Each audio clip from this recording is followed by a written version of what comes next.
মা কলিজার মধ্যে যেন গো আগুন জ্বলতেছে। বাবা গো কিছুই যদি না বলেন আমি ফাতেমা বুঝতে বাকি না। ফাতেমা রে যা, আমার আদুরের নাতি দইকে লইয়া চল বাড়িতে যায়। ফাতেমা একটু পরে পরে চোখের পানি মুছে, মাবুদ আমার সন্তান বুঝি কুরবানি কবুল হয়ে গেছে। আমার আল্লাহ কই ফাতেমা রে, সন্তানের জন্য মায়ের দোয়া আমি আল্লাহ কবুল করেছি। লম্বা ঘটনা। ঈদের দিন সকালবেলা হাসাইন হুসাইন দুই ভাই বাড়ির বাহিরে দেখতেছে অনেক ছোট্ট ছেলেরা নতুন জামা পরে ঈদগায় যায়, দৌড়ায় ডাকতেছে, মা সকল ছেলেরা নতুন জামা পরে ঈদের দিন আমরা দুই ভাইয়ের নতুন জামা কোথায়, নতুন জামা দিবেন না? ফাতেমা বলে, জামা তো তোমাদের হয় নাই, তাহলে কিন্তু আমরা গোসল করব না, ঈদগায় যাব না। ফাতেমা বলেন, বাবা তোমরা দুই ভাই গোসল করে আসো, আসলেই তোমাদের নতুন জামা দর্জি দেয়া যাবে, গোসল করতে যাও। দুইজন গোসল করে আর কয় নতুন জামা বলে দিয়ে যাবে। মা বলছে, আমরার মা তো জীবনে মিথ্যা কথা কয় না। আরেকজনে কয়, দুই ভাই তো, এক ভাই কয় নতুন জামা পামুনি, আরেকজনে কয় জামা যদি না পায় আমরা মারে কি কমু, গোসল করো, চলো গোসল করে যাই দেখি না পাই কিনা। ফাতেমা গোসলখানায় সন্তান পাঠায়া 2 রাকাত নামাজ পড়ছে। বলুন কি করছে? ওহনের মার আর আসেনি নামাজ নাই। এলাকায় তো হুসাইনের পাগল জন্ম হয় না, এলাকায় তো হুসাইনের রক্তের প্রতিদান দেওয়ার মানুষ দেশে হয় না। ওহনের মাদের মধ্যে এই আদর্শ নাই। ফাতেমা 2 রাকাত নামাজ পড়ে হাত বাড়াইছে, মাবুদ আমি তো বলেছি গোসলের পরে জামা পাবে, তারা যদি গোসল করে আইসা জামা না পায় তারা বলবে নবীর মেয়ে হইয়া আমরার মা মিথ্যা কথা কয়, জান্নাতি মহিলাদের সর্দারিনী হইয়া আমাদের মা মিথ্যা কথা কয়। মাবুদ গো আমার ইজ্জত রাইখো, ও মাবুদ আমার ইজ্জত রাইখো, আমার 2টা কলিজার টুকরা সন্তানের জন্য 2টা জামার ব্যবস্থা তুমি আল্লাহ করো। এ ডাক দিছে, মায়ের দোয়া তো কবুল। আল্লাহ বলেন, জিবরাইল জান্নাত থেকে 2টা সুন্দর পাঞ্জাবি হাসাইন আর হুসাইনকে দিয়ে আসো। 2টা পাঞ্জাবি নিয়ে হাসাইন হুসাইনের বাড়ির সামনে হাজির। হাসাইন হুসাইন কোথায়? তোমাদের জামা তো তৈয়ার হয়েছে। কিতাবে আসছে জামাগুলির রং ছিল একটা সবুজ আর একটা লাল। 2 ভাই দৌড়ায় আসছে, কোনটা নিবা? জিবরাইল মানুষের বেশ ধরে ডাকতেছে, কোনটা নিবা? হাসাইন বলেন, আমারে সবুজটা দেন, সবুজটা দেন। হুসাইন বলেন, আমারে লাল জামা দেন। 2জনে জামা হাতে নেয় আর বাড়ির ভিতরে রুমের ভিতরে মা ফাতেমার কলিজা দরফর শুরু করছে। মনাদার শেষ করে বাহিরে আসেন, কেন আমার কলিজা দরপর করে? এমন সময় 2 সন্তান 2টা জামা লইয়া মায়ের সামনে হাজির। মা দেখো কত সুন্দর জামা দর্জি আমাদেরকে দিয়ে গেলেন। ফাতেমা একটা চিৎকার মারছে, সন্তানেরা রে জামা গায়ে লাগাইস না, কেন জানি আমার কলিজা দরপুর করে রে, এই জামার মধ্যে কি হাকিকত রয়ে গেছে আমার বাবার কাছে জানতে হবে। 2 জামা লইয়া 2 সন্তান লইয়া নবীজির কাছে যাইতেছে। এই পাশে জিবরাইল এসে বলে, হুজুর গো হাসাইন আর হুসাইন জামা নিয়ে আসতেছে হাকিকত জানার জন্য, আপনি বলে দিয়েন সবুজ জামা হাসাইন নিয়েছে। হাসাইন তো আপনার উম্মতের নাজাতের জন্য কুরবানি 2 ভাইয়ের বেলায় কবুল করেছে আমার আল্লাহ। হাসাইন সবুজ জামা নিয়েছে, আপনার উম্মতেরা হাসাইন কে বিষ খাওয়াইয়া সবুজ করে দুনিয়ার থেকে বিদায় করে দিবে। আপনার আদরের নাতি হুসাইনকে লাল জামা যার হাতে দেখবেন আপনি মনে করবেন কারবালার জমিনে এ হুসাইনকে বল্লম তীরের আঘাতে লাল লাল করে দিবে। আমার নবী হাসাইন হুসাইন কাছে আসলে অন্য সময় খুশি হতেন, আজকে দেখে দূর থেকে চোখের পানি ছেড়ে দিলেন। ফাতেমা বলেন, বাবা গো অন্যদিন খুশি হইতে আজকে কেন কান্দো বুঝতে পারতেছি না। আমার নবী বলেন, ফাতেমা রে আয় আমার হাসাইন আর হুসাইন লইয়া। 2জনকে বুকে লইয়া কান্দে, মাবুদ আমার উম্মতের নাজাত দিবানি। আজকে সেই হাসাইন আর হুসাইনের মায়া নাই, সেই নবীর মহব্বত নাই, সেই ফাতেমার জীবনী আমাদের কাছে নাই, আহলে বায়াতের চিন্তা আমরা কেউ করি না। নবীজি কুল থেকে ছেড়ে দিলেন, হাসাইন আসো, তোমার জামাটা খুব সুন্দর হয়েছে। হুসাইনকে টাইনা বুকে ধরে বলেন, হুসাইন রে, তোর জামাটাও খুব সুন্দর হয়েছে। জিবরিল বলেন, হুজুর গো, হাসাইনকে তো বিষ পান করাইয়া জোহর খাওয়াইয়া মারবে, হুসাইনের মৌতের কথা যদি বলি আমি জিবরাইলও সইতে পারি না। তো নির্মম ভাবে হুসাইনকে কারবালার জমিনে গো আপনার উম্মতেরা, হারা মুসলমান, হারাও কি মুসলমান, নামে না কামে? বল, নামে না কামে? নামে। একটা হলো নামে মুসলমান, আরেকটা আছে কামে মুসলমান। মুসলমানের ভাগ দুইটা, একটা হলো এজিদি মুসলমান, আরেকটা হলো হুসাইনি মুসলমান। আপনারা কোন মুসলমান হবেন? আরো জোরে কোন কোন মুসলমান হবেন? এটা হলো কামের মুসলমান, আর এজিদি মুসলমান হলো নামের মুসলমান। আমার নবী মাবিয়ার ছেলে ছিলেন এজিদ। মাবিয়াকে রাসূল বলেছিলেন, মাবিয়া তুমি কিন্তু বিয়ে করো না। তাহলে বোঝা গেল বিয়ে করলে যে এই বিপদ হবে আমার রাসূল জানতেন। জানতেন কিনা? আরো জোরে কোন জানতেন কিনা? ইমাম সাহেব, আপনাদের ইমাম সাহেব আগে ওয়াজ করছেন, আমার রাসূল যে জানতেন এই ঘটনা সুন্দর করে ওয়াজ করছেন। কোন কোন ভাইয়ের আছে এগুলি আবার যুক্তি তুলে ধরে, রাসূল যদি জানতেনই তাহলে উহুদের জমিনে রাসূল মাইর খাইলেন কেন? যে জানবেন মাইর খাবেন, কিন্তু জান না কেন গিয়ে মাইর খাইলেন? কথাটা কিন্তু যুক্তিসঙ্গত, কি বলেন, ঠিক কিনা? আমি এই ভাইকে বলবো, অনেক সময় জান নাও যাইতে হয়। আজকে মনে করেন আপনার বাবার মার্কেট, আপনার বাবা মার্কেট করে দিয়ে গেছে, এটা আপনার পিতৃ সম্পত্তি। অন যদি কিছু মানুষ জোর করে যদি সম্পত্তি দখল করতে চায়, আপনার বাবার সম্পত্তি জোর করে তারা নিবেগা, আচ্ছা আপনার জান থাকবে না যাবে এই চিন্তা করবেন আপনি? এই সম্পত্তি উদ্ধার করতে যাবেন না? উদ্ধার করতে গিয়ে অনেক সময় লোক মারাও যায়, তারপরও কি এই সম্পত্তি কি ছাইরা দেয় নাকি? এই সত্য উদ্ধার করতে গিয়ে উহুদের জমিনে আমার নবী জানতেন মার খাবে, কিন্তু সত্য উদ্ধার করতে গিয়ে জান্নাও আমার নবী উহুদের জমিনে গেছে। আর যদি জান্না না যাইতো তাহলে আজকে আমরা এই সত্যের নিশান আমাদের হাতে আসতো না। জানে না কে বলছে? জান্নাও নবী সত্য উদ্ধার করতে গিয়েছে।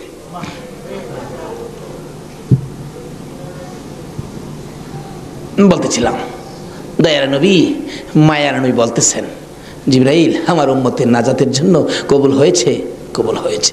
হাসাইন আর হুসাইন দুই ভাই আঞ্জায়া ধরে দুই গালে চুমায়া চুমায়া বিদায় দিয়েছে। হুসাইনকে কোনদিনই বলতেছেন, হুসাইন, হুসাইন, দুই গালে চুমা দেয়, তুমি আমার, আমি তোমার। তোমাকে যে কষ্ট দেয় সেজন্য আমাকে কষ্ট দেয়, আর তোমাকে যে ভালোবাসা দেয় সেজন্য আমি রাসূলকে ভালোবাসা দেয়।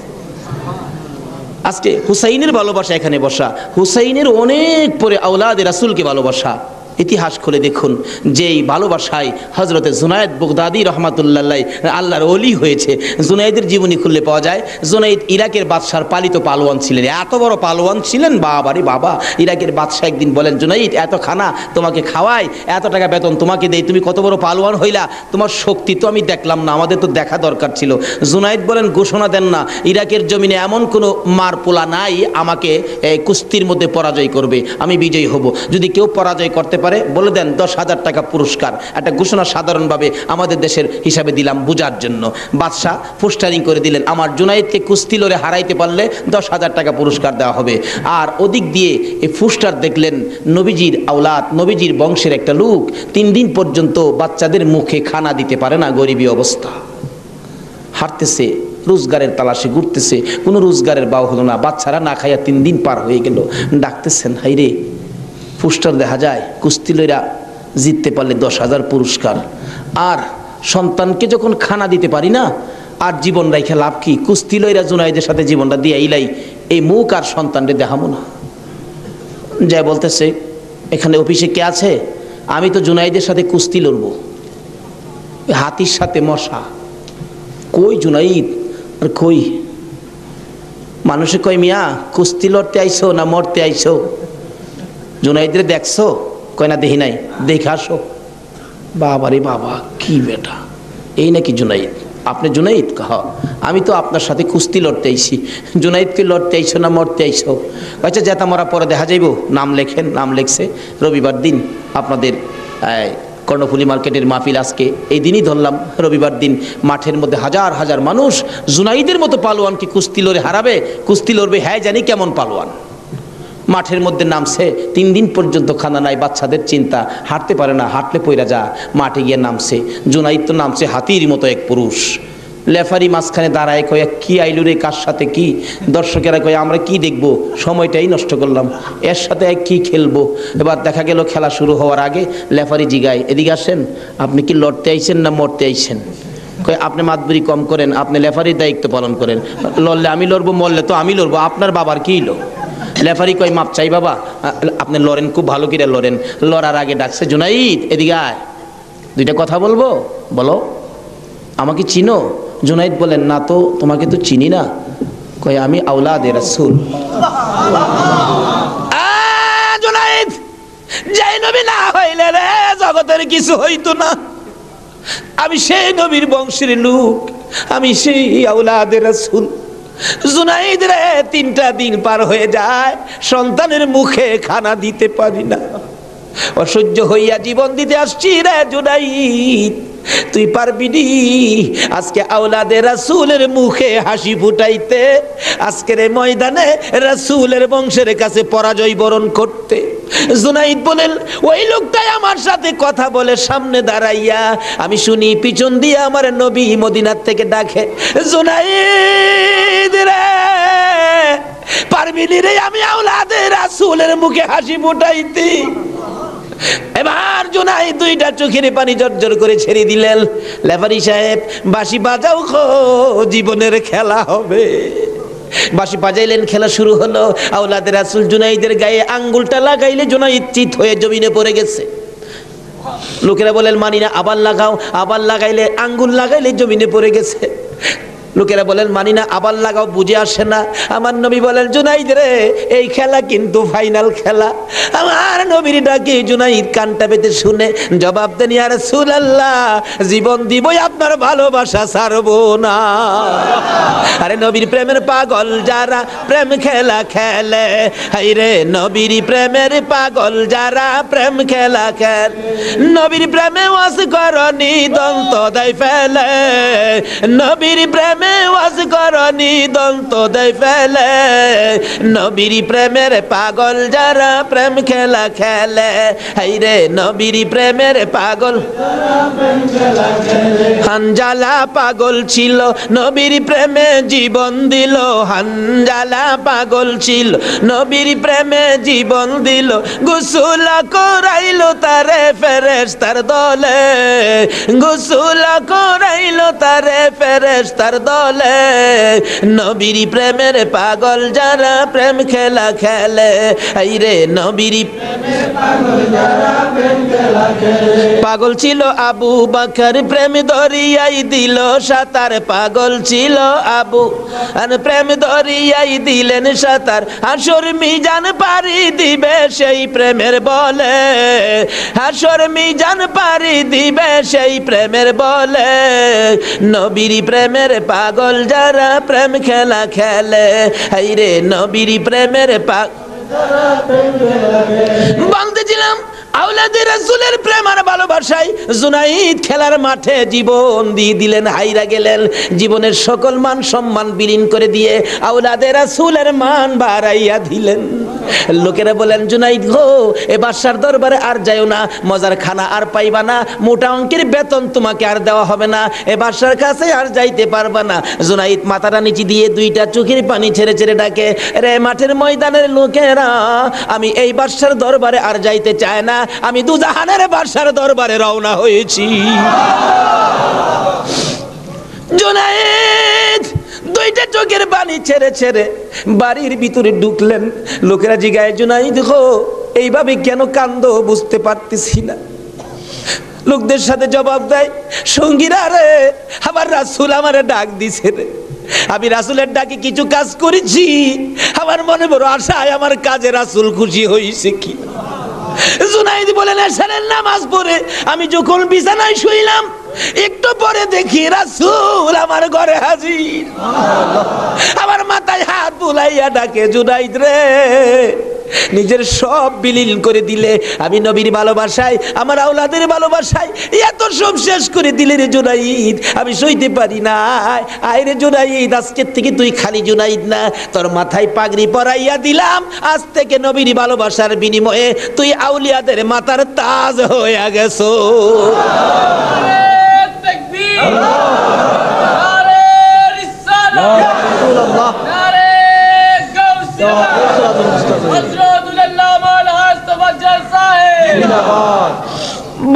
বলতেছিলাম আওলাদে রাসূলের ভালোবাসায় যদি পালোয়ান আল্লাহর ওলি হয়ে যায়, আর যেই নবীকে বলেছেন, যেই নবী ঘোষণা দিয়েছেন, হুসাইন তুমি আমার, আমি তোমার, তোমাকে যে কষ্ট দেই সে যেন আমাকে কষ্ট দেয়, তোমাকে যে ভালোবাসবে সে যেন আমাকে ভালোবাসলো।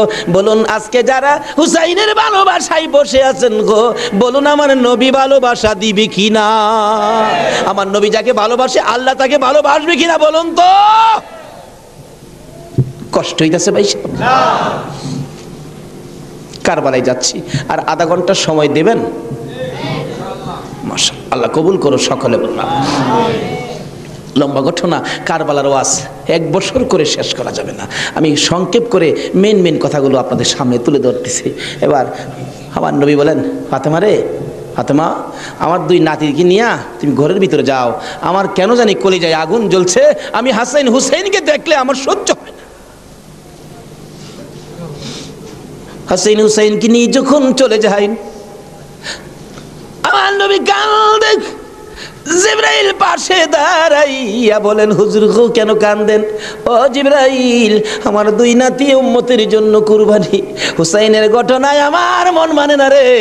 হুসাইন কারবালার জমিন, এই জমিনটা কই রে জিবরাইল? হে জমিনটা জানি কেমন রে, আমার হুসাইন কোন জায়গাটাই জানি গড়াগড়ি করে কাঁদবে। সঙ্গে সঙ্গে জিবরাইল 1 মুষ্টি মাটি নিয়ে দিলেন। হুজুর দেখেন তো, এই মাটিটা নাকে লাগাইয়া দেখেন কিসের গন্ধ করে। রাসূল নাকে লাগাইয়া চোখের পানি ছেড়ে দিলেন। জিবরাইল রে, এই মাটির মধ্যে দিয়ে আমার হুসাইনের রক্তের গন্ধ করে। হুজুর এই মাটি হইল কারবালার মাটি। লম্বা ঘটনা, মাটিগুলো নিয়ে ভাবতেছেন কি করব। জিবরাইল বলেন, হুজুর কারবালা পর্যন্ত যার হায়াত থাকবে তার কাছে মাটিগুলো রেখে দেন, একটা কাচের বয়ামের মধ্যে যেন রেখে দেয়। যেদিন দেখবে মাটি লাল হয়ে গেছে গো, এদিন মনে করব হুসাইন কারবালায় শহীদ হয়ে গেছে। কারবালা পর্যন্ত যার হায়াত থাকবে তার কাছে দেন। আমার নবী কার হায়াত থাকবে জানে কিনা কোন? আমার নবী উম্মে সালমাকে লক্ষ্য করে ডাক দিলেন, উম্মে সালমা রে আয় আমার পাশে আয়। উম্মে সালমা কাছে আসলে নবীজি 2টা চোখের পানি ছেড়ে দিলেন। হুজুর ডাইকা আনলেন, কথা বলবেন, কান্দেন কেন? উম্মে সালমা রে কান্দি রে, কলিজা মানে না, এই মাটিগুলো তোর হাতে দিলাম, রেখে দিও। যেদিন দেখবে এ বোতলের মাটি লাল হয়েছে, এদিন তুমি বুঝে নিবা আমার হুসাইন উম্মতের নাজাতের জন্য কারবালায় শহীদ হয়েছে। উম্মে সালমা বলেন, আমি এই মাটি তখন বোতলের মধ্যে রেখে দিলাম। ওদিকে দিয়ে দয়ার নবী মায়ার নবী দুনিয়ার থেকে বিদায়, 4 খলিফা বিদায়, ফাতেমা বিদায়।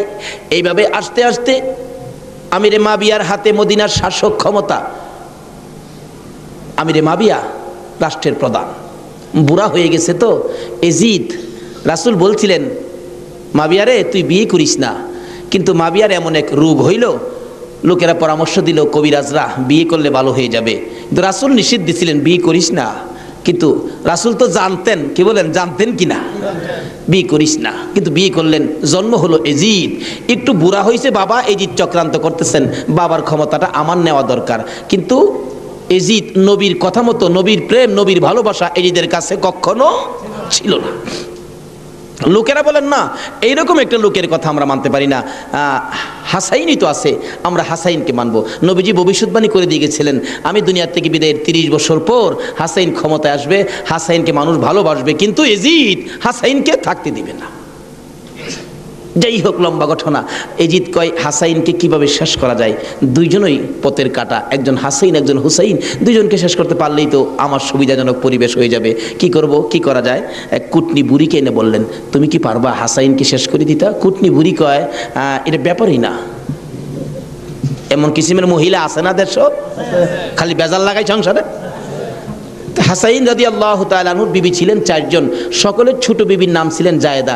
জায়েদার হাতে শরবত খাইতেন সবসময়, তার হাতে শরবত খুব সুন্দর হতো আর কি, শরবত খাইতেন। হাসাইন ডাকতেছেন, জায়েদা শরবত দাও। শরবত দিলেন জায়েদা, দেখলো কুটনি বুড়ি জায়েদারে দিয়ে এই কামটা বানাইতে। হাসাইন শরবত খায়া চলে গেলেন। বলেন, জায়েদা হাসাইন কি তোমার হাতে সবসময় শরবত খায়? প্রত্যেক দিন আমার খুব ভালোবাসে, আমার হাতে শরবতটা খায়, আর কেউর হাতে খায় না, আমার হাতে শরবত নাকি খুবই ভালো। হ্যাঁ, কুটনি বুড়ি কয়, তোমার তো শরবত খায় কিন্তু তোমাকে ভালোবাসে না। কি বলো? আমি জানি ভালোবাসে। কই, তুমি জানলে কি হবে, আমরা দূরের থেকে যা দেখি তোমারে সবচেয়ে কম ভালোবাসে। একটা কাম করো, মেয়েরা কিন্তু খুব সরল মানুষ, সহজে বুঝ মাইনা যায়। একটা কাজ করো, কি, আমি বিষ দিয়া যামু, বিষ খাওয়াইয়া হাসাইনকে মাইরা দাও, এজিদ হবে এদেশের প্রেসিডেন্ট বাদশাহ, আর তুমি হবে রানী।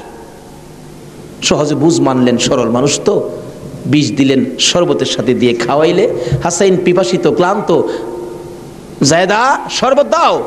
শরবতের সাথে বিষ দিলেন, খাইলেন। খাওয়ার পরে বলতেছে, জায়েদা আজকে শরবতটা যেন কেমন কেমন লাগে, কি যেন গন্ধ করতেছে। জায়েদা বলেন, না তো কিচ্ছুই না, কিন্তু দেখা গেল কিছুক্ষণ পর হাত পাগুলি অবশ্যই আসতেছে, সমস্ত চেহারা লীল হয়ে গেছে, খালি জিহ্বাটা নড়তেছে, 2টা চোখের পানি ছেড়ে দিছে। জায়েদা বুঝিছি, আজকে বুঝি নানার উম্মতের নাজাতের জন্য মায়ের দোয়া বুঝি আজকে কবুল হয়ে যাবে। জায়েদারে, না না তোরে কিছু বলবো না, আমার ভাই হুসাইন কই? হুসাইনকে ডেকে ডেকে আমার পাশে আনো। হুসাইন খবর পাইয়া দৌড়াই আইসা দেখে বড় ভাইয়ের সমস্ত চেহারা সবুজ হয়ে গেছে। একটা চিৎকার মারছে, মা মা গো, তোমার দোয়া বুঝি আজকে কবুল হয়ে যায়। দৌড়ে যাইয়া হাসাইনের গলায় ধরছে, ভাই রে ভাই, কে তোমার এই অবস্থা করেছে? আমি হুসাইন তার প্রতিশোধ নিব। হাসাইন টাইনা টাইনা গলায় ধরে 2 গালে চুমাইতেছে, ছোট ভাই তো, ভাইরে প্রতিশোধ নিস না, নানার উম্মতের জন্য মায়ের দোয়া কবুল হয়ে গেছে। হাসাইন একটা কথা তোরে বলে যায়, কিছুদিন পর তোর উপরও বিপদ আসবে রে, আমার মায়ের দোয়া তোর বেলায়ও তো কবুল হয়েছে। হাসাইন যেদিন বিপদে আসবে রে, কেউ তো তোর পাশে আসবে না রে হুসাইন। এদিন আমি তো ভাই কাছে থাকতাম, আমিও তো দুনিয়ায় থাকতেছি না। হুসাইন রে, বেশি বিপদে পড়ে যখন কলিজার মধ্যে অশান্তি লাগবে, দুনিয়ার কাউরে ডাকিস না, নানা নানা কইয়া ডাকিস, কলিজায় শান্তি পাব। হাসাইন দুনিয়ার থেকে বিদায়। জিদ চক্রান্ত করে হুসাইনকে কিভাবে মারা যায়, হাসাইনকে মদিনায় ফালাইয়া, হুসাইনকে তো মদিনায় মারা যাবে না, চক্রান্ত করে ইবনে জিয়াদকে ডাক দিলেন। কুফা নগরীর গভর্নর, তুমি একটা কাজ করো, আমি ডাকলে তো আসবে না, কুফা নগরীর মানুষ দিয়া তুমি ডাইকা নিয়ে আসো হুসাইনকে কুফায়। কুফায় আনার পর হুসাইনকে আমরা শেষ করে দিব, আর আমাদের পথের কাটা থাকবে না। ইবনে জিয়াদ বলেন, কথা তো রাইট, চিঠি পাঠাও। চিঠি পাঠাইতে পাঠাইতে 40,000 চিঠি মদিনায় পাঠাইছে। হুসাইন চিঠি দেখে মুরব্বীদের কি বলতেছেন, চিঠি আসছে কুফায় যাইতে, যাব কিনা বলেন। মুরব্বীরা চিঠি দেখে বলেন, হুসাইন রে, কুফার চিঠির রং ভালো দেখা যায়, কুফার তরবারির ব্যবহার ভালো হবে না। হুসাইন, আমরা অন্তত পক্ষে তোমাকে যেতে দিব না, হাসাইনের ব্যথাই তো আমরা বলতে পারি না, তোমাকে যেতে দিব না। 40,000 চিঠি, বলুন কয় হাজার চিঠি? মুরব্বীরা বলে, এত চিঠি আছে, দাঁড়াও দেখি একটু পরামর্শ করে। একটা মিটিং করলেন, হুসাইনের পক্ষ থেকে কুফায় তোমরা কে যাইবা? আমাদের নিজেদের লোক যায়। হুসাইন পক্ষ থেকে একটা লোক কুফায় যায়, নিজেদের লোকের কোনো খবর যদি পায় তাহলে আমরা হুসাইনকে যেতে দিব, ও তাদের কথায় হুসাইনকে দেব না, আমরা নিজেরা পরিবেশ বুঝবো। কে যাইবা? একজন লোক দাঁড়াইলেন, ইতিহাস বলেন, যার নাম হলো মুসলিম বিন আকিল। মুসলিম বিন আকিল দাঁড়ায় বললেন, আমি যাব হুসাইনের পক্ষ থেকে। তার 2টা বাচ্চা ছিল, মোহাম্মদ ইব্রাহিম, সোনার পুতুলের মতো 2টা বাচ্চা, ছোট ছোট। বলে, আব্বা আপনি যদি চলে যান তাহলে আমরা তো মা নাই, আমরা কার কাছে থাকবো? তাদের মা মারা গেছে, কই থাকবো আমরা? তাইলে তোমরাও চলো। 3 জনের কাফেলা করে কুফা নগরীতে গিয়ে পৌঁছলেন হুসাইনের পক্ষ থেকে। হুসাইনের পক্ষের লোক পায়া কমপক্ষে 30,000 লোক হুসাইনের নামের উপর মুরিদ হইলেন, বাইয়াত গ্রহণ করলেন। ভাই সাহেব, বাইয়াত হওয়া, মুরিদ হওয়া সুন্নাত রাসূল। আবার কেউ কেউ আছে মুরিদ বাইয়াত লয়া টিটকারি মস্কারি করে।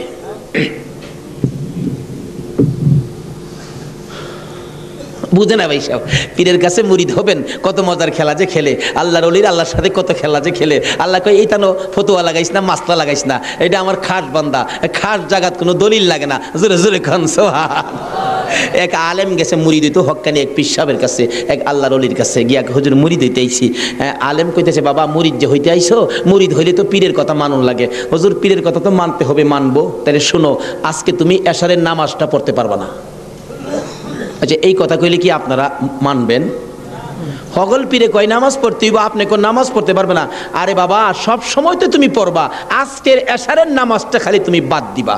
অন কেন কইছে এটা তো শরীয়ত আর বুঝে না, কিন্তু মারফতলা তো জানে এটার মধ্যে কিছু আছে। বলবো ভাই সাহেব, কষ্ট হইতেছে আপনাদের? হুজুর কোন কি? হ্যাঁ, আজকে এশারের নামাজটা পীরের কথা মানবা না? তা তো মানতে হবে। আচ্ছা ঠিক আছে, বাড়িতে যার কয় নামাজ যদি বাড়িতে পড়ে লাই, আপনি কি হুজুর দেখবে? আমি তো সেই। আচ্ছা, যে বেটা পীর হয়েছে এই বেটা কি খবর রাখে না? রাখে না? এই চিটাগাঙ্গের পীর আমরা ভৈরবের খবর রাখতে পারে না? বুঝে আসে না? যেমন সহজে বুঝতে গেলে একটা ঘটনা বলতে হয়, বলবো? আপনারা কচ্ছপ চিনেন? আপনারা কি করেন? এটা আরো কোনো নাম আছে নি? কচ্ছপ কয়, কাসিম কয়, আমাদের এলাকায় কাট্টাও কয়। কাট্টা, কসম, কাট্টিম যা আছে সব ঘুরে গেরা জিনিস একটা, ওই কি কর? এই কাট্টা নাকি কচ্ছপ নাকি বর্ষাকালে পানির সাথে গ্রামে গঞ্জে গ্রামের বাড়ি ঘরে যায় পানির সাথে আশ্রয় নেই, আসার সময় মাটির নিচে ডিম পাইরে আসে। কথাটা কি বুঝাইতে পারতেছি? মাটির নিচে ডিম পাইরে আসে, আসার সময় ডিমেরে বইলে আসে, তোর জেডার সাথে আইপুরিস। কার সাথে আইতো? জেডা হইল জ্যৈষ্ঠ মাস। জ্যৈষ্ঠ মাসে প্রচন্ড বৃষ্টি হয়, তো বৃষ্টির পানিতে মাড়ি কাইটা যা, মাড়ি কাইটে গেলে ডিম ভাইরিব, বাচ্চা ফুটবো, এই কয়ে দেয় যে তোর যারা সাথে আইপুরিস। এই 3.5 মাইল দূরে ডিম পাইরা বইলে আইছে যারার সাথে আইপুরিস। ডিম তো ফুটতেই তো না। 3.5 মাইল দূরেতে আপনাদের কর্ণফুলী নদীর থেকে গিয়া ওই মাঝে মাঝে 3.5 মাইল ভিতরে ডিমের দিকে শীষ ধরে। 3.5 মাইল দূরের থেকে একটা কচ্ছপ যদি ডিমের উপরে তা দিয়া ডিমের বাচ্চা ফোড়াইতে পারে, আল্লাহর বন্ধুরা 3,500 মাইল দূরে থাকলেও একটা মুরিদের দিকে এই নজর দিতে পারবে কিনা কোন? তো 3.5 মাইল দূরেতে ডিমের দিকে তা দেয় শীষ ধরে, এই তাই ডিম ফুইটা জ্যৈষ্ঠ মাসও জাড়ার লগে পানির সাথে বাইসাই। এই ক্ষমতা আল্লাহর ওলিদের আছে কিনা বলুন তো? এটা কে দিছে? আরো জোরে কোন? সে আল্লাহর ওলি বলছেন, বাবা আজকে এশারের নামাজটা পড়িস না, যা। যার কয় হুজুর পড়তাম না, তো কইলেন আপনার সাথে, বাড়িতে গিয়ে পয়রা লাইলে কি আর আপনি দেখবেন? আল্লাহর ওলি দেখবে কি না? বাড়িতে গিয়ে কয় হুজুর কইছে নামাজটা ছাইরা দিতাম, হুজুরের কথা তো মানতে হবে, একবারে সব না ছাইরা খালি ফরজটা পয়রা লাই। একবারে কেমনে বাদ দিলাই, সারা জীবন নামাজ পড়লাম, আজকে নামাজটা কেমনে বাদ দিলাই, শুধু ফরজটা পয়রা ঘুমাই রইছে। রাত্রে নবীজি আইসা ডাকতেছে, কিরে আজকে এই আমার সুন্নত ছাইরা দিলি? পীরের কথা হই না, কি করলাম, আফসোস। অথচ কোন খেলা খেলাইছে এটা গেলাম, হ্যাঁ এখনো বুঝছে না।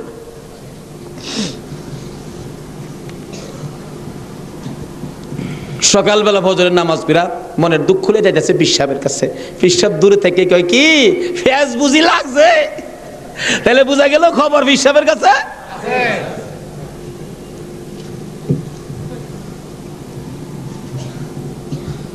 হুজুর আর কথা কইেন না, আপনি না করছেন নামাজ পড়তাম, কত তুই বেটা নামাজ পড়ছস কে? আরে কই কি আমি নামাজ পড়ছি না পড়ছি আপনি জানেন কেমনে বেটা খালি সুন্নতটা বাদ দিছস তোর খেয়াল নাই ফরজটা যে পড়ছস আমি কি জানি না মনে করছস হুজুর ফাইরে লাইছে হুজুর কি ফেস হইছে জানেন কি আমি খালি আপনি তো কইছেন নামাজ পড়িস না ওকে একবারে কেমনে বাদ দেই আমি ফরজটা পড়ে ঘুমাই রইছি সুন্নতটা পড়ি নাই এই জন্য রাত্রে আইসা হুজুর আমারে ডাকতেছেন নবীজি কি রে আজকে আমার সুন্নত বাদ দিলাইলি হুজুর এই সর্বনষ্ট হইছে নবীজি এসে ডাকতেছে আল্লাহর ওলি কই বেটা এইটার লেগিতে কইছিলাম আজকে যদি ফরজটা সহ ছাইরা দিতে আজকের নামাজটা খালি ছাইরা দিতে সুন্নতটা বাদ দিও না নবীজি আইসা তোরে ডাকতেছে যদি ফরজটাও বাদ দিতে আমার কথায় আমার আল্লাহ আয়া তোরে ডাকলো ভাই সাহেব এটা বুঝতে গেলে শরীয়তের মাদ্রাসার পরে মারিফতের মাদ্রাসায় ভর্তি হতে হবে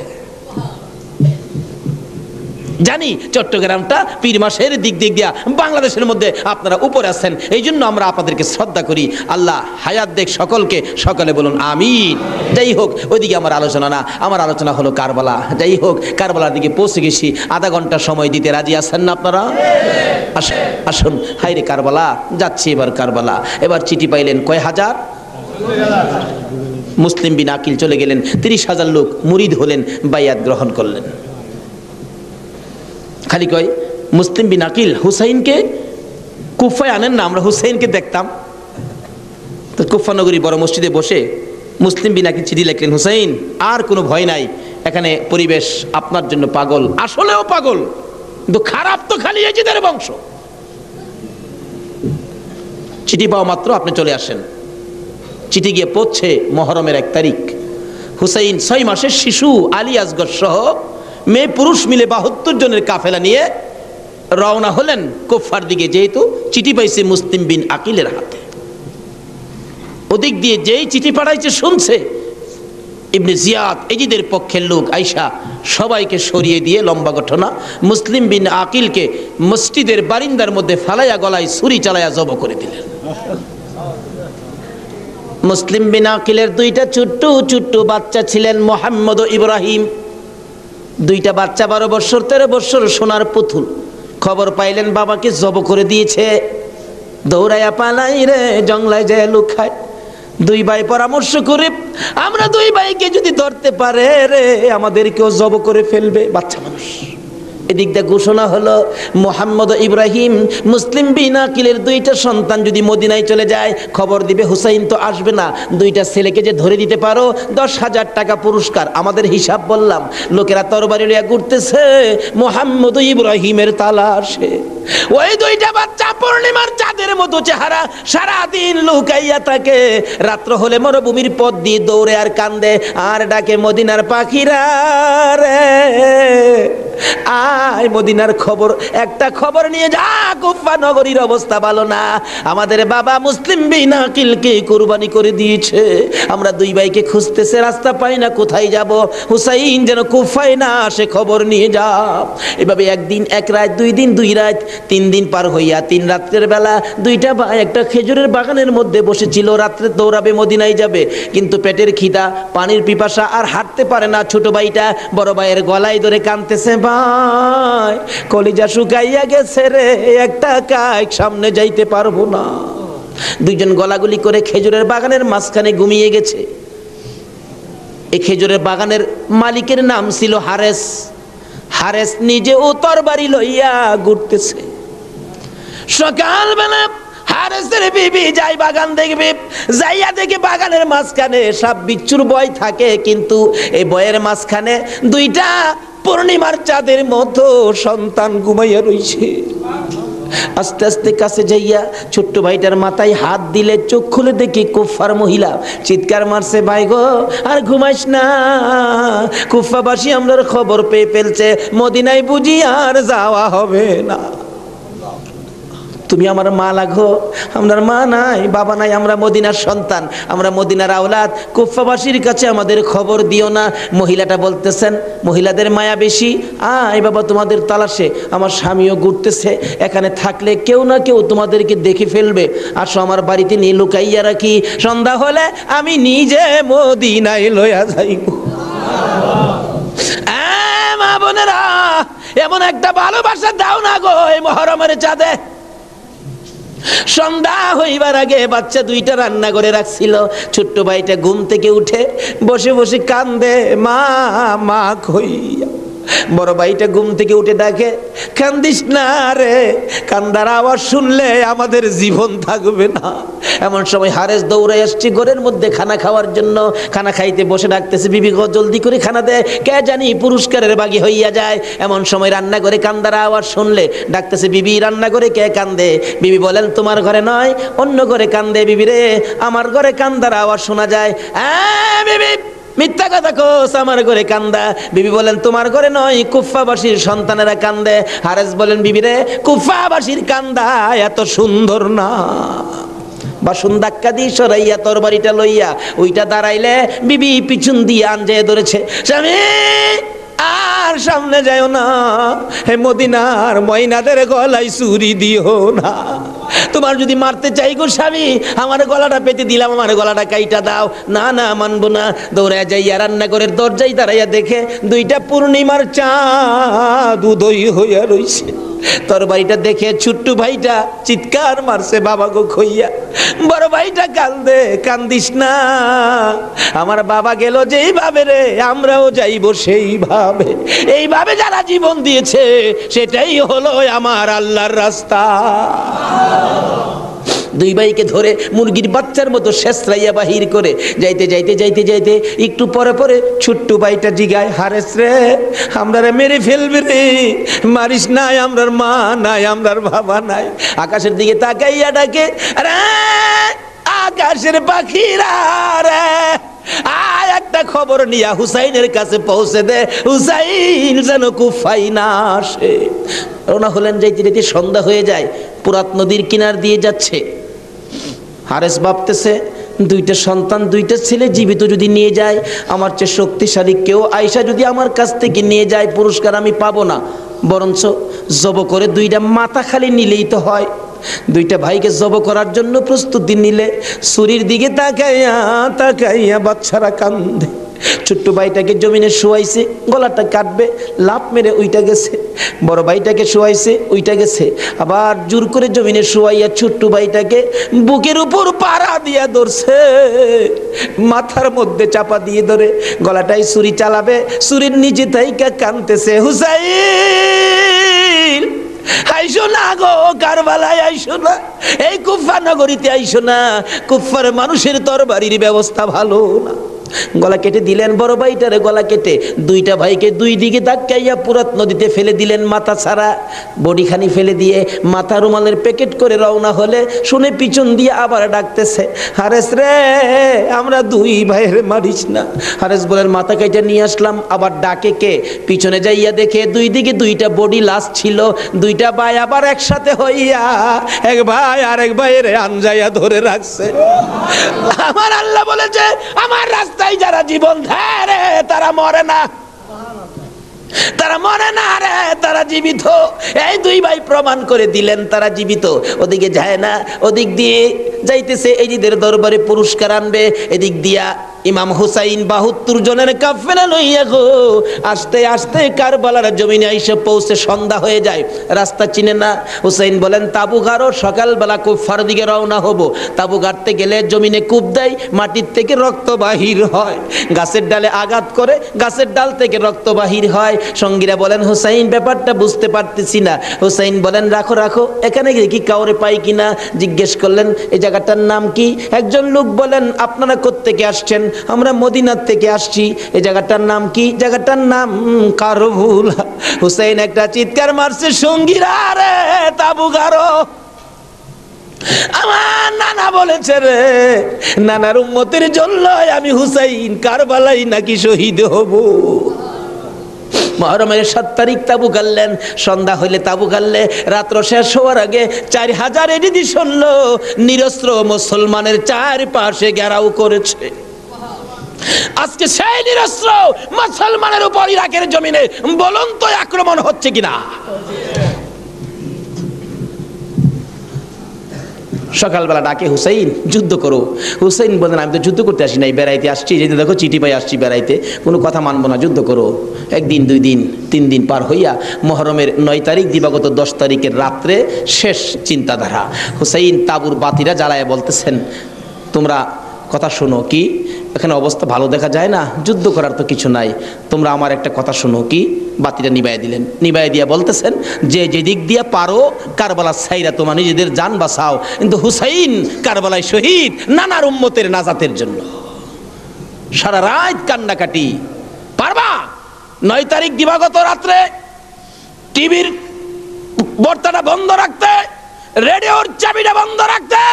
হুসাইন কারবালায় সমস্ত লোকদেরকে 72 জনের কাফেলা নিয়ে কান্দে, আর আমরা সেই তারিখে টিভি চালাই। কিসের মহব্বত আর কিসের মায়া আর কিসের নামাজ তুমি পড়েছো?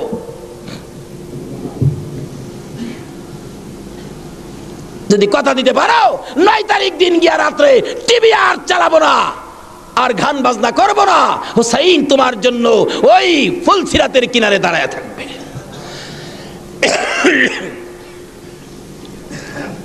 সকাল হয়ে যায়, ফজর আজান দিলে নামাজ পড়ে, নামাজ পড়লেন।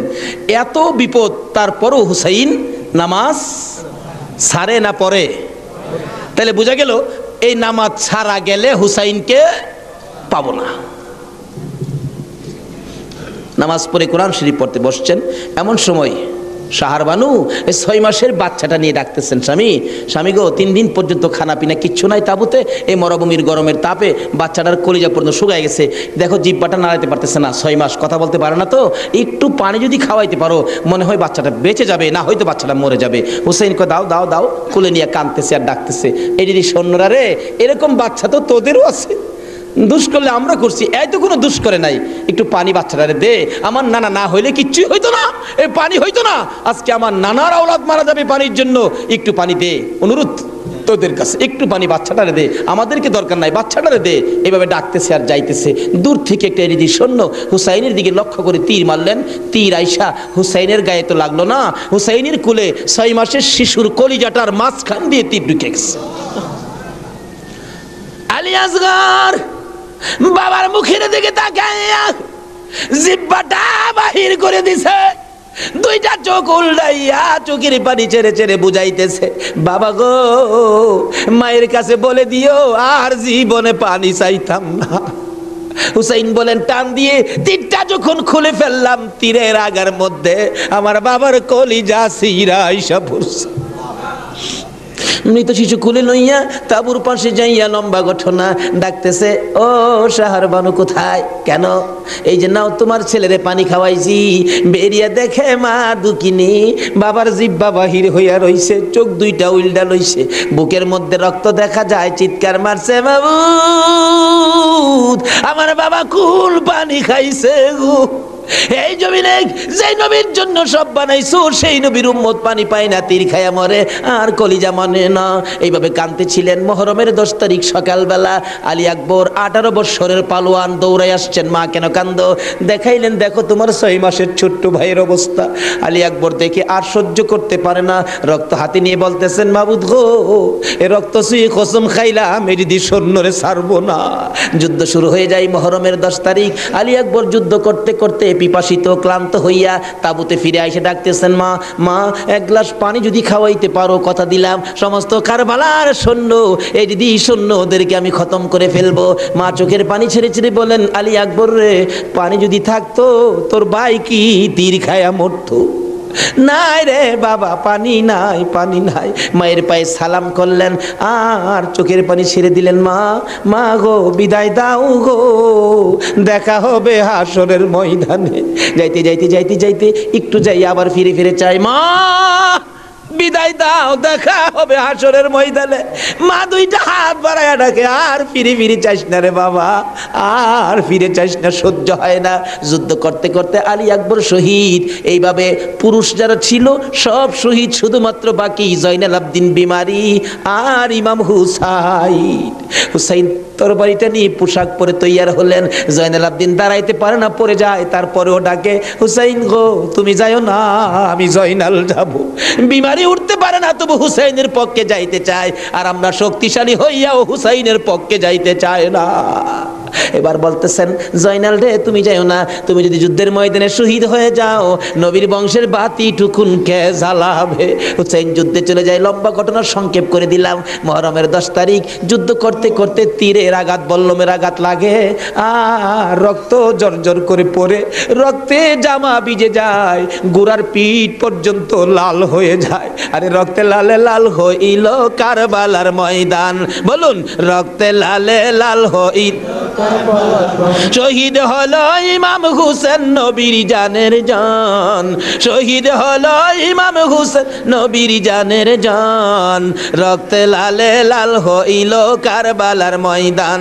হায়রে রক্তে লালে লাল হই এজিদ সেনা সীমার এসে হুসাইনের বুকে বসে, এজিদ সেনা সীমার এসে হুসাইনের বুকে বসে, ছুরি দিয়ে কাটে গলা বাঁচে না আর প্রাণ, ছুরি দিয়ে কাটে গলা বাঁচে না আর প্রাণ, রক্তে লালে লাল হইল কারবালার ময়দান। হায়রে রক্তে লালে লাল হইল। দুধের শিশু আলিয়াস ঘরে পানি চাইলো মায়ের দ্বারে, দুধের শিশু আলিয়াস ঘরে পানি চাইলো মায়ের দ্বারে, পানি পানি বলে সে যে দিয়ে গেল প্রাণ, পানি পানি বলে সে যে দিয়ে গেল প্রাণ, রক্তে লালে লাল হইল কারবালার ময়দান। হায়রে রক্তে লালে লাল হইল। শহীদ হলো ইমাম হুসেন নবীর জানের জান, শহীদ হলো ইমাম হুসেন নবীর জানের জান, রক্তে লালে লাল হইল কারবালার ময়দান। হায়রে রক্তে লালে লাল হইল। বলতেছিলাম হুসাইন সমস্ত শরীর থেকে রক্ত ঝরে ঝরে দুর্বল হয়ে যায়, পানির পিপাসিত ক্লান্ত হইয়া গোড়ার থেকে নেমে যায়, পুরাত নদীর পুনার কিনারে যাইয়া একটু পানি হাতে নেয় খাওয়ার জন্য, হাতে নেয় পানি হয়ে যায় রক্ত। হুসাইন কান্দে, মাবুদ গো আমার নানা না হইলে কিছু হইতো না, আমার নানা না হইলে জগতের কিছু হতো না, পানিও হতো না, আজকে নানার বংশ নানার আওলাদ পানি পায় না, আমি হুসাইন পানি খাবো না। এবার দৌড়া যাইয়া আবার চাইলেন গোড়ার উপরে উঠবো, যুদ্ধ করবে। হুসাইন গোড়ার উপরে উঠতে চায়, শরীর দুর্বল, গোড়ার উপরে উঠতে পারে না, বারবার চেষ্টা করে উঠতে পারে না, অবশেষে গোড়ার উপরে পিঠটার মধ্যে হাতটা দিয়ে মাথাটা ফালাইয়া কাঁদতেছে, বাবু আমার নানার উম্মতের জন্য মায়ের দোয়া বুঝি কবুল হয়ে গেছে। বহু চেষ্টা করলেন, গোড়ার পিঠের উপরে আর উঠতে পারে না, দৌড়া এসে সীমার ধাক্কা দিয়ে জমিনে ফালাইয়া বুকের উপর চড়ে বসছে। হুসাইন বলেন, সীমার রে আমার নানা বলেছে রে কারবালায় শহীদ হব, আমার নানার উম্মতের মুক্তি পাবো, সীমার আজকে জুমার দিন আমারে 2 রাকাত জুমার নামাজ পড়ার সুযোগ দে।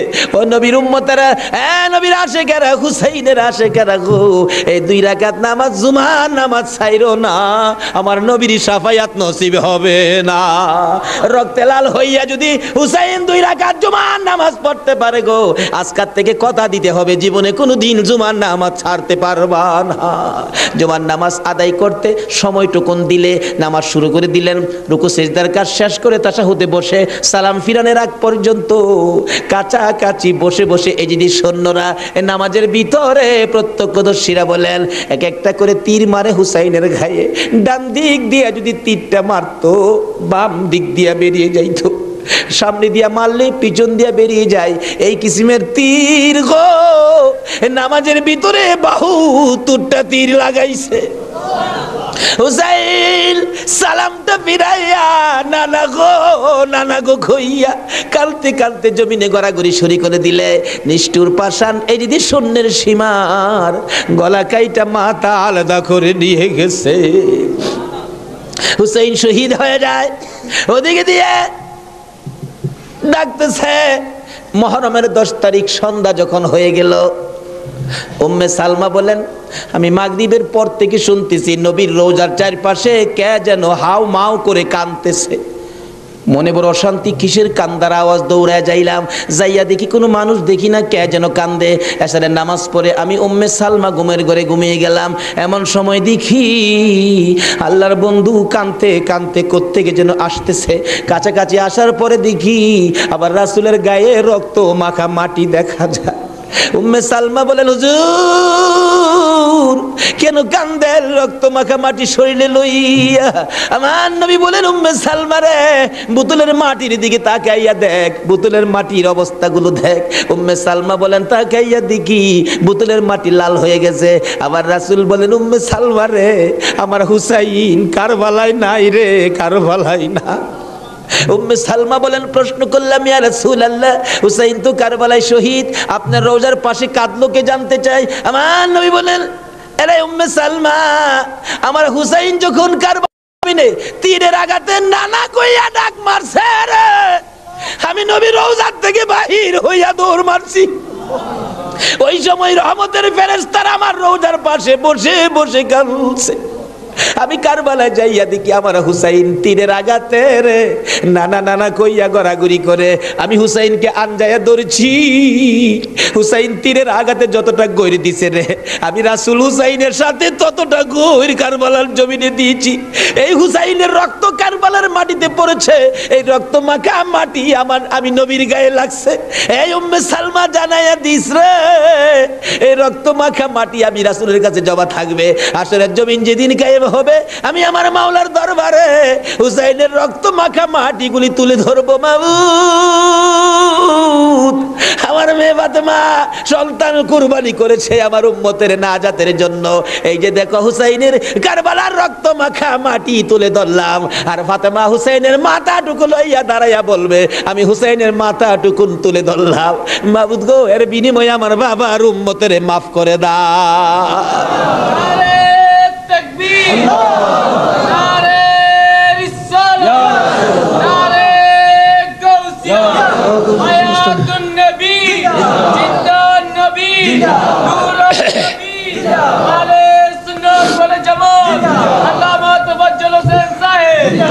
ভাই সাহেব, এই যদি হয় হুসাইনের রক্ত আমাদের নাজাত, এই যদি হয় ফাতেমার সন্তান কুরবানি করে আমাদের জন্য, রাসূল যদি এত কষ্ট করে আমাদের জন্য, এই আহলে বায়াতের মহব্বত আমাদের কাছে থাকা দরকার আছে কিনা বলুন তো?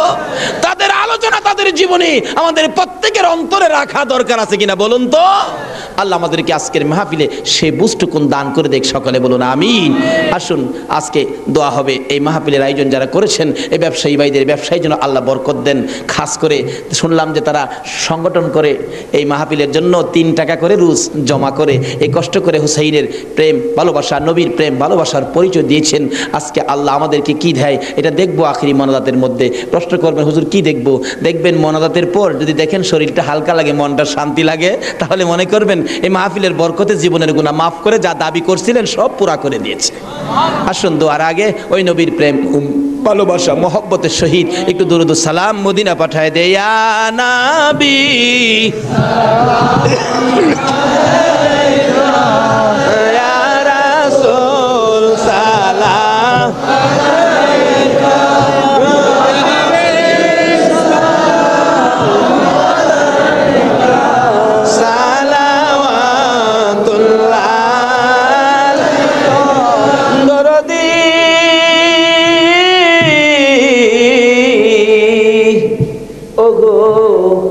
উম্মতের দরদি মায়ার নবী দয়ার নবী গো, মরণে আপনি আসিয়েন, কবরে আপনি থাকিয়েন, হাসরে উম্মত বলিয়েন, হাউজে কৌসার পিলায়েন।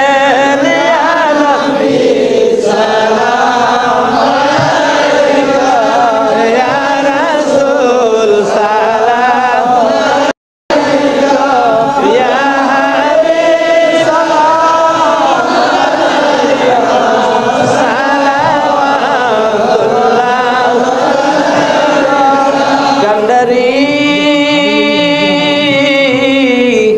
ও কান্ডারি গুনাহগারের বন্ধু দয়ার নবী মায়ার নবী ও উম্মতের কান্ডারি ওদের জমিনে আমার নবীকে যখন দুই খান দান মুবারক ভেঙ্গে দিল, মাথা লোহার টুপি ভেঙ্গে টুকরা করে মাথার ভিতরে ঢুকাইয়া দিল। আমার নবী বেহুশ হইয়া যখন পড়ে যায়, জিবরাইল আমার নবীকে দুই হাতে উঠাইয়া উহুদ পাহাড়ের মাঝামাঝি একটা পাথরের কাছে যাইয়া ডাকতেছে, উহুদের পাথর রে দেখ, যে নবী না হইলে তুই হতে না, আমি হইতাম না, কোন কায়নাতের কিছু হতো না। এই নবীকে মারতে মারতে বেহুশ করেছে, একটু বিছানার ব্যবস্থা করে দে, আল্লাহর বন্ধুকে শুয়াইয়া রাখি। জিবরাইল বলেন, ডাক দেওয়ার সঙ্গে সঙ্গে দেখি পাথর ফাইটা তোলার মতো নরম বিছানা হইয়া যায়। আমার নবীকে শুয়াইয়া জিবরাইল মাথার পাশে বসে বসে বাজে ডাকতেছে, ইয়া রাসূলুল্লাহ, দাঁত ভেঙে গেছে, ব্যথা কেমন লাগে বলুন না। হুজুর গো, মাথা ভেঙে গেছে, ব্যথা কেমন লাগে বলুন না। আমার নবী ডাকতেছে, জিবরাইল রে, দাঁত ভাঙ্গা ব্যথা কেমন জিগাইলি, মাথা ভাঙ্গা ব্যথা কেমন জিগাইলি রে, আমার উম্মতের ব্যথা কেমন জিগাইলি না। দয়ার নবী মায়ার নবী গো, 63 বছর কাঁদছো তুমি উম্মতি উম্মতি বলিয়া, এখনো কান্দিতে আছো মদিনাতে শুইয়া। মদিনা রে ও সুন্দর মদিনা, মদিনার পাহাড় ও পাহাড় রে, তুই কত ভাগ্যবান, পাহাড় হইয়া দেখছো আমার দয়াল নবীকে। মদিনার হরিণ ও সোনার হরিণ রে,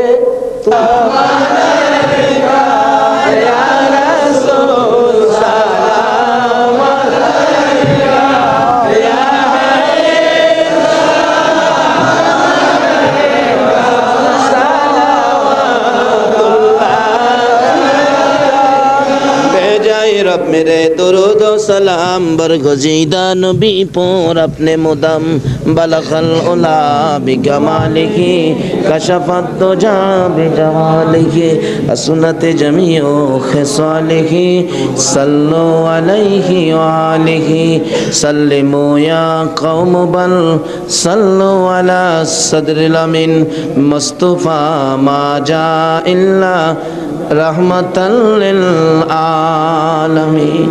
मैशाब হুসাইনের রক্তের প্রতিদান, হুসাইনকে মহব্বত করতে হবে। হুসাইন রক্ত মাখা শরীর নিয়ে 2 রাকাত জুমার নামাজ ছাড়ে নাই। এই নামাজ আমরা ছাড়বো নাকি পড়বো? তাহলে রক্তের প্রতিদান দেওয়া হবে। আর প্রত্যেক বছর এই মাহফিলটা আরো গর্জিয়াস করতে হবে, ঘরে ঘরে পৌঁছে দিতে হবে হুসাইনের মহব্বত, আহলে বায়তের মহব্বত, আহলে বায়তের পরিচয়, নবীর প্রেম ঘরে ঘরে পৌঁছে দিতে হবে। আল্লাহ আমাদেরকে সে বুঝ, সেই শক্তি দান করুক। সকলে বলুন আমিন।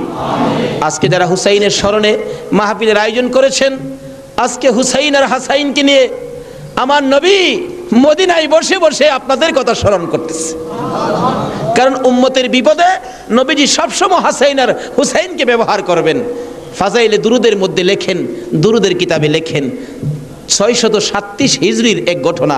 এক লোক আরবের মরুভূমি পথ দিয়ে ঘোড়া নিয়ে যাচ্ছেন, হঠাৎ একটা গর্তের মধ্যে ঘোড়ার 2টা পাও ঢুইকা ঘোড়ার পাও ভাঙ্গিয়া ঘোড়াটা উল্টা পড়ে গেছে। এখন মরুভূমি, কেউ তো খবর জানে না, বিপদের মধ্যে ঘোড়ার পাও ভাঙ্গা যাবে কিভাবে। লোকটা সন্ধ্যা হয়ে গেল, বাঘ ভাল্লুক বেরিয়ে গেছে, তখন সে ভয়ে কাঁদতেছে। এখন ভাবতেছে কানলে তো কাজ হবে না, একটা কিছু করি। কি করব? উম্মতের দরুদি দয়ার নবীর শানে দুরুদ সালাম পাঠ করি। দুরুদ সালাম পাঠ করতে করতে চক্ষু বন্ধ করে পাঠ করতেছে, এমন সময় দেখে 3 জন পূর্ণিমার চাঁদের মতো চেহারা আইসার সামনে দাঁড়াইছে। চক্ষু খুলা দেখে 3 জন এত সুন্দর চেহারা, অবাক হয়ে গেলেন। 2 জন আইসা ঘোড়ার 2টা পাও চিকিৎসা করতেছেন, পাও 2টা হাতে ধরার সাথে সাথে ভালো হয়ে গেছে। 637 হিজরির ঘটনা। আর একজন দূরে দাঁড়িয়ে আছে, ঘোড়ার পাও চিকিৎসা শেষ করে ভালো হলো, ঘোড়াটা হাইটা বুঝাইতেছে আর ভয় পাইস না, আমি ভালো হয়ে গেছি। তখন ওই লোকটা জিজ্ঞেস করতেছে, নামটা আমার খেয়াল নাই, আপনারা কে? আমার ঘোড়ার পাও ভালো করে দিলেন, আমার এই বিপদে আপনারা আসলেন। দুজন বলতেছেন, আমরা রে চিনো না, আমরা তো হাসাইন আর হুসাইন। তাই নাকি? ও এই পাশে দাঁড়িয়েছে উনি, উনি উম্মতের কান্ডারি, গুনাহগারের বন্ধু, বিপদের সাথী মুহাম্মাদুর রাসূলুল্লাহ সাল্লাল্লাহু আলাইহি ওয়াসাল্লাম। এই বিপদে আমার নবী দুই নাতিলে আসে উম্মতের বিপদে। আজকে এই হাসাইন আর হুসাইনের কথা আমাদের অন্তরে সব সময় থাকা দরকার আছে কিনা কোন তো? আজকে যারা যে ব্যবসায়ী ভাইরা, কাঁচা বাজারের ভাইরা ওই হাসাইন আর হুসাইনের স্মরণে মাহফিলের আয়োজন করেছেন, আমি বলবো হাসাইন আর হুসাইন আপনাদের বিপদে আপনাদের পাশে আইসা দাঁড়াবে ইনশাআল্লাহ। আল্লাহ আমাদেরকে সেই জায়গায় কবুল করুন, সকালে বলুন আমিন। আজকে পাশে আরো বিরাট বড় মার্কেট, কর্ণফুলী মার্কেট, সকল মার্কেটের ব্যবসায়ী ভাইদেরকে আল্লাহ যেন হেফাজতে রাখেন, ব্যবসায়ী বরকত দেন, নবীর আশেক হুসাইনের মহব্বতী বানান, আহলে বায়াতের পরিচয় বুঝার জানার তৌফিক দান করেন, সেই জন্য দোয়া হবে, সকলে বলুন আমিন। আসুন এখন দোয়া হবে, সকলেই দোয়ায় শরীক হন। দোয়ার মধ্যে দিয়ে দেন, দোয়ার মধ্যে দিয়ে দেন। আল্লাহুম্মা আমিন। রব্বানা যালামনা আনফুসানা ওয়া ইল্লাম তাগফির লানা ওয়া তারহামনা লানাকুনান্না মিনাল খাসিরিন। রব্বিরহামহুমা কামা রব্বায়ানি সগীরা। রব্বুল আলামিন, মুহররমের চাঁদ বিদায় হইয়া যায়, মাবুদ গো, যেই চাঁদে উম্মতের নাজাতের জন্য হুসাইন কারবালায় রক্ত দেয়,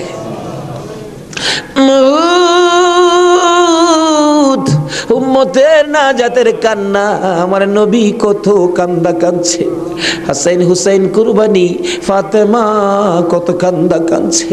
বাবুদ গো, আজকে আহলে বায়াতের স্মরণে এই মাহফিলের আয়োজন, মাহফিলে বসে আমরা যারা হাত বাড়াইছি, মাবুদ রে, কার জীবনে কত গুনাহ তুমি হিসাব জিগাইও না।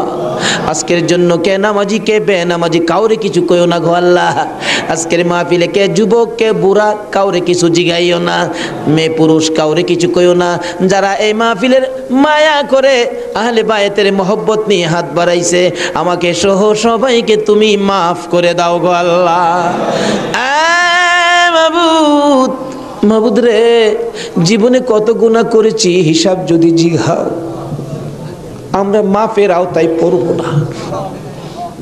আখির নবীর উম্মত বলে হাত বাড়াইছি, তুমি আর কিছু দেখো না, তোমার বন্ধুর উম্মত বলে ক্ষমা করে দাও।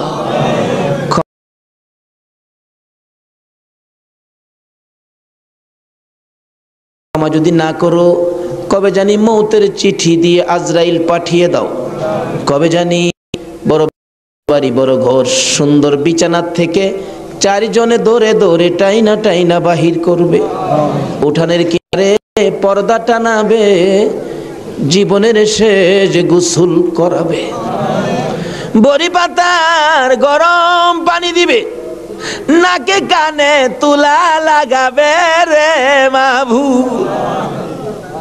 উত্তর দিকে মাথা দিয়ে শুয়াইয়া গোসল করাবে। আদরের ছোট্ট ছেলেটা মার কাছে প্রশ্ন করবে, মা গো, আমাদের বাড়িতে এত মানুষের ভিড় কেন? মা বলবে, তোমার বাবার শেষ বিদায়ের অনুষ্ঠান করতে আসছে। আমার বাবার কি হলো? পর্দার ভিতরে কেন গোসল করে? দৌড়ে যাবে বাচ্চাটা, যাইয়া দেখবে নাকে কানে তুলা লাগাইছে, উত্তর দিকে মাথা দিছে, বড়ি পাতার গরম পানি ডালতেছে, চিৎ করে কাইত করে, বাবা তো কিছু কয় না। মায়ের কাছে যাবে, মা গো, বাবা কি গোসল করে? এই গোসল আর কোনোদিন বাবারে করতে দেখি নাই, বাবার নাকে কানে কেন গো তুলা লাগাইলো? মা টাইনা টাইনা বুকে জড়াবে, আয় আমার বুকে আয়, আজকে যে গোসল তোর বাবা করে রে, এই গোসলের পর বিদায় হবে, তোরা এতিম হইয়া যাবে। হ্যাঁ মাবুদ, এতিমের ঘটনা বলতে গেলে কলিজা মানে না গো আল্লাহ। আমার বড় ভাই 5টা বাচ্চা এতিম করে কবরে, 4 দিন 5 দিন পর পর বাড়িতে গেলে যাইয়া দেখি এতিমেরা কি করে। মুরগির বাচ্চা ফেলাইয়া, মুরগি যদি মারা যায়, বাচ্চাগুলো সারাদিন মা মা কইয়া ঘুরে, অন্য মুরগির কাছে মা মনে করে গেলে মুরগি ঠুকুর মাইরা তারাইয়া দেয়। এইভাবে মনের দুঃখ লইয়া সারাদিন ঘুরে সন্ধ্যার সময় ঘরে যাইয়া মুরগির মালিকের কাছে প্রশ্ন রাখে বাচ্চাগুলো টেও টেও করে, ও মালিক, আমরার মা কই? সারাদিন তো মায়ের মুখ দেখলাম না, আজকে আমরা কার গলায় ধরে ঘুমাইব? আমার বাড়িতে এই ঘটনাই ঘটে। অন্য সন্তানের বাবারা মজা নিয়ে যখন বাড়িতে আসে, আমার বাতিজাগুলো দৌড়ায় যায়, তোমার আব্বা এসে মজা লইয়া, আবার খালি হাতে ফিরে আসে। আরেকজনের আব্বা আসলে দেখে খালি হাতে ফিরে আসে, বাড়িতে যাইয়া ডাকে, মা গো, আমরা আব্বু কই গেছে গো মা, আমরা আব্বু যে আসে না, আমরা কার গলায় ধরে ঘুমাইব? সবচেয়ে বড় করুণ দৃশ্য, রমজান মাসের শেষ ভাগে কার একটা বাচ্চা ছেলে জানি নতুন জামা পরে হাঁটতেছে। আমার ছোট্ট বাতি যেটা জিগাই, জামা কে কিনে দিছে? আমার আব্বু। ঈদের জামা? হ। তোমার আব্বু আছে? হ। তোমার আব্বুরে বইলো ঈদের জামা কিনা দিবে? আমার বাতিজাটা কান্দে, নাই রে নাই, আমার আব্বু নাই। লোকেরা কয় আমরা বলে এতিম। সন্ধ্যার সময় মার কাছে যাইয়া কাঁদতেছে, তার মা জিগাই কান্দে কেন? জবাব দেন, মা গো, লোকেরা আমরা এতিম কয়, আমরার যে বাবা না, ঈদের জামা কে কিনা দিব? ওই দিন বাড়িতে ছিলাম, রমজান মাস, দুইটা বাতিজা দৌড়াইয়া যাইয়া আমার সামনে দাঁড়াইয়া দাঁড়াইয়া কান্দে, কাকা গো, আমরার বাবা নাই, আমরার ঈদের জামা কিনা দিবেন নি? মাথায় হাত দিয়ে আদর করে বিদায় করে দিলাম। জামা না লইয়া বাড়িতে আসবো না আজকে। নিজের ছেলেমেয়ের জামা না কিনে এতিমদের জামা কিনে তারা বিশ্বাস করে বাড়িতে রওনা হলাম। রাত্র প্রায় 10টা বাজে গেছে। যাইয়া দেখি এখনো ঘুমায় না, দরজা খোলা দেখা যায়। একটু পরে পরে দরজার কিনারে দাঁড়াইয়া ডাক মারে, কাকা আইসনি, আমরা নতুন জামা আনছুনি। জামাগুলো হাতে দেওয়ার পর সারা রাত জামাগুলো বুকে লইয়া ঘুমাইছে। ঈদের দিন সকালবেলা ছোট্ট ভাতিজাটা 5 বছর বয়স, খুঁজতেছি, গোসল করো, জামা পরো, ঈদগায় যাও। খুঁজতে খুঁজতে সবাইরে পাইলাম, 5 বছরের ভাতিজাটারে খুঁজা পায় না। তালাশ করতে করতে যাইয়া দেখি বাড়ির পিছনে মসজিদের পাশে বাঁশের জারের নিচে আমার বড় ভাইয়ের কবরের পাশে দাঁড়াইয়া দাঁড়াইয়া কান্দে। হ্যাঁ মাবুদ, কবে জানি এইভাবে কার সন্তানেরা এতিম হইয়া যায়, কবে জানি কার বিছানা খালি হইয়া যায়, কবে জানি কার দোকান রে, কবে জানি কার ব্যবসা 3 দিনের জন্য বন্ধ হইয়া যায়। ওই দিন আসার আগে আজকের মাহফিলের উসিলাই আমাদের সকলের জীবনের গুনাহগুলো ক্ষমা করে দাও। ইয়া আল্লাহ, জীবনের গুনাহ ক্ষমার দরখাস্তর পর আর একটা দরখাস্ত করি। এত রাত পর্যন্ত যারা বসে আছে, যাদেরকে নিয়ে হাত বাড়াইলাম, মাবুদ, আমাদের মধ্যে আমি জানি না রে আল্লাহ, কার মনে কি আগুন, কার জানি মানাই রে, কার জানি বাবা নাই রে আল্লাহ। আমার মতো মায়ের অভাবী, আমি তো মা হারা হয়ে গেছি। আমার মতো মায়ের অভাবী কে জানি হাত বাড়াইছে গো আল্লাহ। যদি মা না থাকে সন্তানেরা কি করে নিজে দেখেছি। রোজার 27 তারিখে একটা মাত্র ছেলে, 5 বছর বয়স, মা অসুস্থ, ডেলিভারি রুগী, হসপিটালে যাবে, ডাক্তার বলেছে হসপিটালে ভর্তি হইতে হবে। ছেলেটা কার কাছে রেখে যাবে? নানার কাছে রেখে দিল। নানার কাছে রাইখা 2 গালে চুমাইয়া মা হসপিটালে রওনা হয়েছে। ছেলেটা বলেন, মা কোন সময় তুমি আসবা? বাবা, আমি রাত্রে আইসা পড়বো, তুমি তোমার নানার কাছে ঘুমাও। রাত্র 10টা বাজে, এখনো আসে না। নানা গো, আমার মা কোন সময় আসবে গো নানা? মা যদি না আসে আমি কার সাথে ঘুমাইব? নানা বলেন, কোনো খবর তো পাইতেছি না রে ভাই। 10টার সময় একটা যুবক আইসা ডাকতেছে, চাচা বাড়িতে আসেননি কেন? আপনার মেয়ের কোনো খবর পাইছেননি? কি খবর রে ভাই? ও বাবা কি খবর শোনাইবা?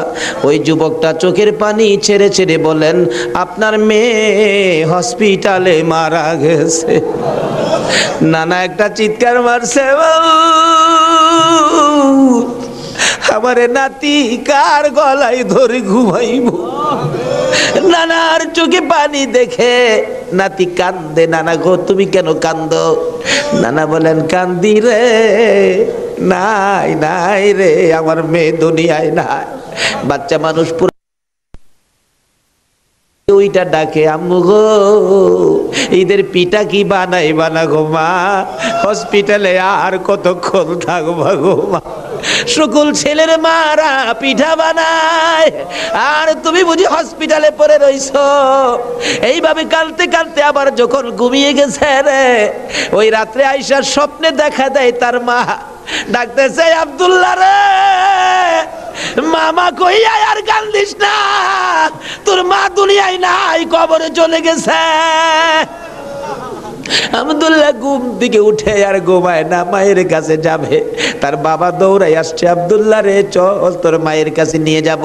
যাইতে যাইতে ঈদগার সামনে কবরস্থান, কবরস্থানের ঢুইকা নতুন একটা কবরের পাশে দাঁড়াইয়া আব্দুল্লাহর বাবা বলতে চায়, এই কবরের ভিতরে তোর মা ঘুমাইয়া রইছে রে বাবা, তুই ডাক দে, ঈদের পিঠা লইয়া আসবে। আব্দুল্লাহ মায়ের কবরের পাশে কালতে কালতে বেহুশ হইয়া পড়ে গেছে, মা আর আসে না। এই মায়ের অভাবী যারা কান্দে, বাবার অভাবী যারা কান্দে গো, আর কান্দাইও না গো আল্লাহ। ওই সকল মা বাবার কবর জান্নাতের বাগান বানাইয়া দাও। ই আল্লাহ, মা বাবা যার দুনিয়াতে আছে হায়াত বাড়াইয়া দাও, আমার আব্বার হায়াত বাড়াইয়া দাও। মা বাবা কেমন জিনিস বুঝার তৌফিক ছেলে মেয়েদেরকে দান করে দাও।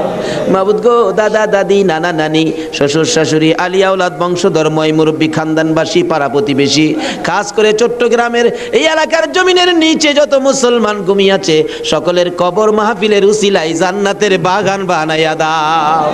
ইয়া আল্লাহ, খাস করে এই কর্ণফুলী মার্কেটের কাঁচা বাজারের ব্যবসায়ী সমবায় সমিতির ভাইয়েরা মাহফিলের আয়োজন করেছে। মাবুদ গো, এই ভাইদের বংশধর, ময় মুরব্বী, খানদানবাসী যারা কবরে, সবাইকে তুমি মাফ করে দাও। এই আল্লাহ, আশেপাশের সকল মার্কেটের ভাইয়েরা, তাদের আলিয়া আওলাদ, বংশধর, ময় মুরব্বী যারা কবরে, সবাইকে মাফ করে দাও। এই আল্লাহ, এই কাঁচা বাজারটুকু তোমার কুদরতি হাতে আমানত করে গেলাম গো আল্লাহ। হুসাইনের রক্তের প্রতিদান হিসাবে কবুল কইরা লও গো আল্লাহ। মাবুদ, এই কর্ণফুলী মার্কেট তোমার কুদরতি হাতে আমানত করলাম, তোমার নবীর প্রেমের প্যাকেট করে জমা করলাম, তুমি কবুল করে লও গো আল্লাহ।